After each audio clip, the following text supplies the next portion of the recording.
नमस्कार मित्रांनो, ब्लॉग विश्रीमध्ये मी श्रीकांत अजून एक आपल्या नवीन व्हिडिओमध्ये सगळ्यांचं खूप खूप स्वागत करतो. तर व्हिडिओ बनवण्याचं कारण आज काही कुठलं अर्निंग किंवा ट्रॅव्हल ब्लॉग नाही आहे.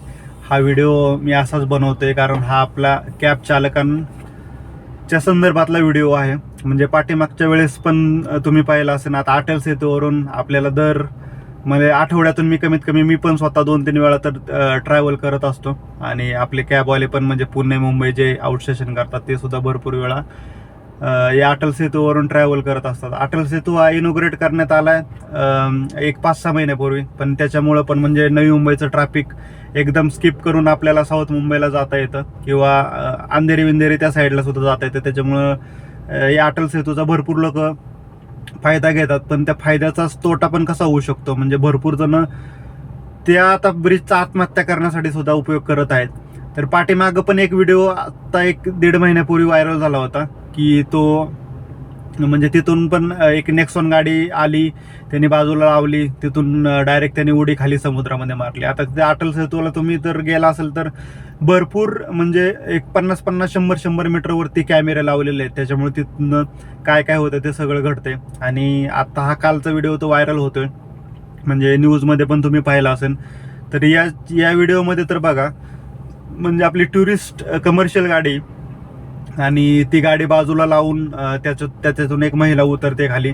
तो ड्रायव्हर पण बिचारा खाली आला आणि त्याने तिचा हात पकडला म्हणून ती वाचली. त्याच्यानंतर तिथं पोलीस पण आले, पोलिसांनी पण मदत केली तिला बाहेर काढण्यासाठी.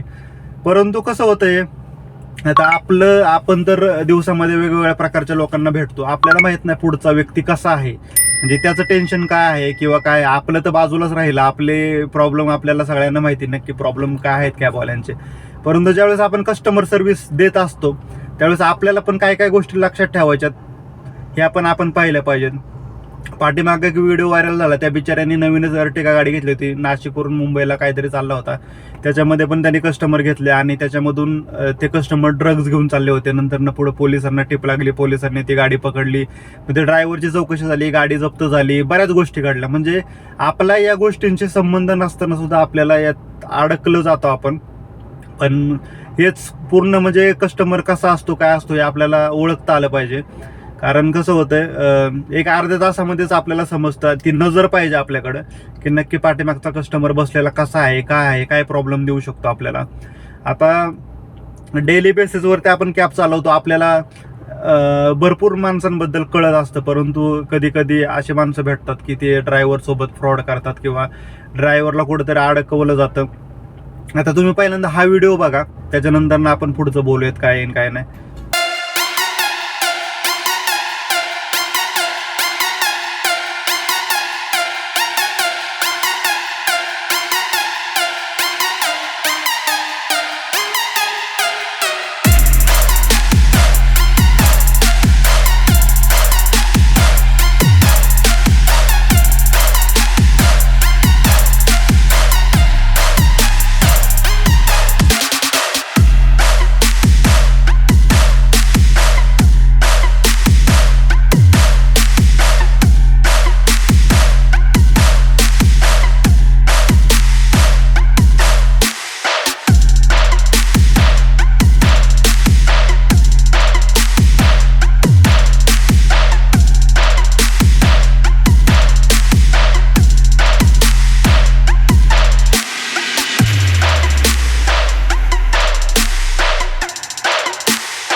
मला दिसलं असेल मित्रांनो की अटल सेतूवरती त्या ड्रायव्हरने गाडी बाजूला लावली आणि तिथून ती महिला उडी मारण्यासाठी तिथं ब्रिज म्हणजे ते ग्रिल आहे, ते ग्रिलच्या पलीकडच्या बाजूला आहे. त्या बिचाऱ्यांनी नशीब त्याने हात पकडला त्या बाईचा म्हणून ती वाचली. नंतर पोलीस पण आले, पोलिसांनी पण तिला बाहेर काढण्यासाठी मदत काढली.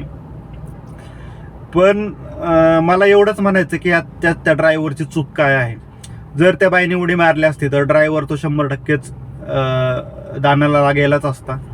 आत्ताचं आयुष्य म्हणजे पहिलं जनरेशन, एक 90 सालाच्या पहिलं आणि आत्ताचं जनरेशनमध्ये जमीन आसमानाचा फरक झाला आहे. लोकांकडे सहनशक्ती अजिबात थोडी सुद्धा राहिलेली नाही. दोघं पण नवरा बायको कमवत असल्यामुळे बरेचशा घरामध्ये कलेश चालू असतात आणि प्रत्येकाचा युग हर्ट होतो. त्याच्यामुळं प्रत्येक जणाला वाटतं की मी म्हणजेच बरोबर आहे किंवा माझं जे काय आहे ते बरोबर आहे. त्याच्यामुळं कुणी कुणाचं ऐकून घ्यायला तयार नसतं. पण मला तर असं वाटतं की आयुष्य आपल्याला एकदाच भेटलेलं आहे आणि त्याच्यामध्ये तर एवढं सुद्धा आपल्याकडे जर सहनशीलता नसेल तर काय कामाचं नाही. बरं ठीक आहे, सेतूवरती भरपूर ठिकाणी तुम्ही पाहिलं असेल की अटल सेतूवरती जर आता म्हणजे थांबू शकत नाही कारण तिथं फाईन मारला जातो. आणि आता अटल सेतूवरती अशी वेळ आली की प्रत्येक ठिकाणी सिक्युरिटी गार्ड त्यांना ठेवावं लागेल, कारण कुणी पण येतंय तिथून उडी मारण्याचा प्रयत्न करते आणि आपलं जीवन संपून टाकते. परंतु कसं होतं, आता कॅबवाल्याला सुद्धा त्या बाईनी म्हणजे त्यांनी पण एवढे सहजासहजी गाडी थांबवली नसेल. तिने जास्त त्याला प्रेशर दिलं असेल म्हणून त्यांनी गाडी बाजूला घेतली आणि त्याला हे पण कळलं नसेल की बाबा गाडी बाजूला घेऊन ती नंतर महिला उडी पण मारू शकते म्हणून. पण तो बाहेर आला, त्याने बिचाऱ्याने हात पकडला तिचा आणि त्याच्यामुळे तिचा जीव वाचला. बरं, तिचा जीव जर गेला असता तर ह्याच्यामध्ये सर्वस्वी कॅब चालकालाच ह्यांनी म्हणजे जी चौकशी झाली असती त्याच्यामध्ये कॅब चालक अडकला असता. कारण शेवटचं ती बाई त्याच्यासोबतच होती. अगोदर तिचं काय झालं असेल, कुठं काय झालं असेल त्याच्याशी काय म्हणजे ते नंतरनं चौकशी अंतर्गत आढळलंच असतं. परंतु कॅब चालकावरती पण दोष लावले असते की तू तिला काय छेडछाड केली का, किंवा तू काय तिला बोलला का, किंवा तू काहीतरी अतिप्रसंग केला असेल म्हणून ती गाडी थांबवून तिने उडी मारत असेल. म्हणजे अशा प्रकारे झाला असतं. तो बिचारा 100-500 रुपयासाठी दिवसभर आपण पळतो, तुम्हाला पण माहिती आहे. आणि त्याच्यामध्ये जर असं कस्टमरने आपल्यासोबत केलं तर अख्खं आयुष्य बरबाद होण्याची चान्सेस याच्यामध्ये. त्याच्यामुळं आपण काय लक्षात ठेवायचं, कस्टमरचं जे लोकेशन, एकतर रात्रीचे पण खूप फ्रॉड होत आहेत. रात्रीचं पण कॅब चालकांना लुटलं जातं.